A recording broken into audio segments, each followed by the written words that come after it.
মধ্যপ্রাচ্যে ইরানের ড্রোন ভূপাতিত করতে ইউক্রেনীয় প্রযুক্তি ব্যবহারের বিষয়টি নিশ্চিত করেছেন দেশটির প্রেসিডেন্ট ভলোদিমির জেলেনস্কি।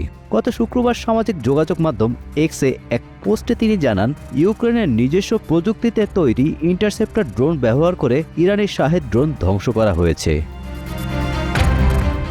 জেলেনস্কি বলেন, আমরা কি শাহেদ ড্রোন ধ্বংস করেছি? হ্যাঁ, করেছি। এটি কি কেবল একটি দেশে করা হয়েছে, না বেশ কয়েকটি দেশে? তবে ঠিক কোন কোন দেশে এই ধরনের সহায়তা দেওয়া হয়েছে তা তিনি সুনির্দিষ্টভাবে জানাননি। তিনি উল্লেখ করেন, এটি কোনো সাধারণ প্রশিক্ষণ মিশন ছিল না, বরং আধুনিক আকাশ প্রতিরক্ষা ব্যবস্থা গড়ে তুলতে সরাসরি সহায়তা ছিল। এমনকি ইউক্রেনীয় বিশেষজ্ঞরা জেট ইঞ্জিন চালিত ড্রোনও ভূপাতিত করতে সক্ষম হয়েছেন।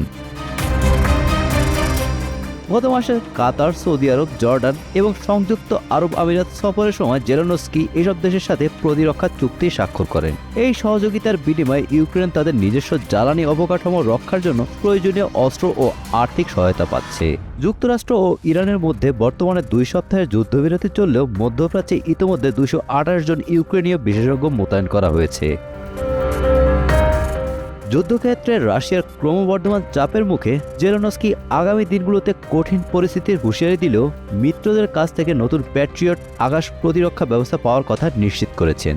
ইউক্রেনের এই প্রযুক্তিগত সাফল্য মধ্যপ্রাচ্যের আকাশ প্রতিরক্ষা ব্যবস্থাকে আরও শক্তিশালী করবে বলে তিনি আশা করেন।